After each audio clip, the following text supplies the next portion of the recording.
শেখ একটু বলবেন, ইসলাম তো প্রত্যেকটি বিষয়ের, বিশেষ করে প্রতিটি মানুষের বা প্রতিটি বিষয়ের অধিকারের ব্যাপারে সোচ্চার হয়েছে। যারা প্রাণী রয়েছে, পশু রয়েছে, সেই পশু পাখি বা প্রাণীদের অধিকারের ব্যাপারে ইসলাম কি বলেছে? বিসমিল্লাহির রহমানির রহিম। নাহমাদুহু সাল্লি আলা রাসূলিল কারীম, আম্মা বা'দ। ধন্যবাদ আপনাকে। কোরআনুল কারীমের সূরা আনআমের মধ্যে যে আয়াতটি আপনি তেলাওয়াত করেছেন, যে ওমা মিন দাব্বাতিন ফিল আরদি ওয়ালা তাইরি ইয়াতিরু বিজানাহিহি ইল্লা উমামুন আমসালুকুম মা ফাররাতনা ফিল কিতাবি মিন শাই সুম্মা ইলা রাব্বিহিম ইউহশারুন।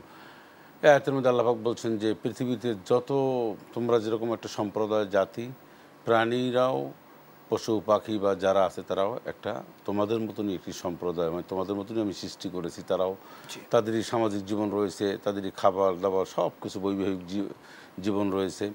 এই বৈবাহিক জীবন থেকে শুরু করে সব কিছুই তাদের মধ্যে বিদ্যমান। এখন তাদের ব্যাপারে আমরা মানব জাতি হচ্ছি শ্রেষ্ঠতম জাতি। ওয়ালাকাদ কাররামনা বানি আদম। আল্লাহ শ্রেষ্ঠ জাতি হিসেবে আল্লাহ আমাদের সৃষ্টি করার কারণে দায় দায়িত্ব আমাদের উপর বেড়ে যায়। জি, এই জন্য পশু পাখির প্রতি দয়া মায়া, তাদের টেক কেয়ার করা বা তাদের প্রতি যত্নশীল হওয়া, তাদেরকে মূল্যায়ন করা, জি, এটি একটি আমরা শ্রেষ্ঠতম জাতি হিসেবে আমাদের একটি ঈমানি এবং নৈতিক দায়িত্ব। জি, রাসূলুল্লাহ সাল্লাল্লাহু আলাইহি সাল্লাম বলেছেন, ইরহাম মান ফিল আরদি ওয়া ইয়ারহামকুম মান ফিস সামাই। জমিনে যারা আছে তাদের প্রতি যদি তোমরা দয়া দেখাও, আসমানে যিনি আছেন তিনি তোমাদের প্রতি দয়া দেখাবেন।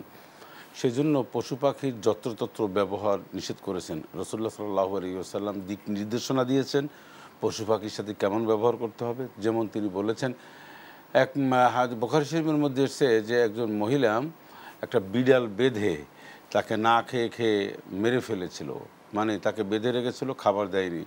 বুখারী শরীফের মধ্যে একটা স্পষ্ট হাদিসটি এসেছে, রাসূল সাল্লাল্লাহু আলাইহি ওয়াসাল্লাম বলছেন যে এই অপরাধের কারণে ওই নারী জাহান্নামী।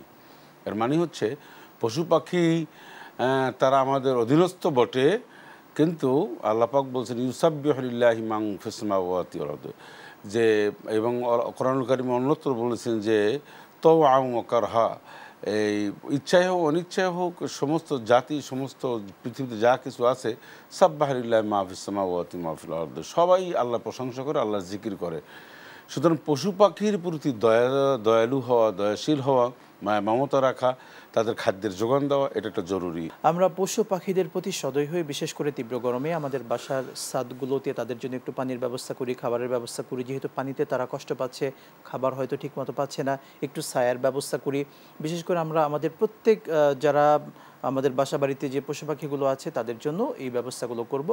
আল্লাহ তাআলা আমাদের প্রত্যেককে সে তৌফিক দান করুন, আমিন। বিদায় নিচ্ছি। আসসালামু আলাইকুম ওয়া রাহমাতুল্লাহি ওয়া বারাকাতুহু।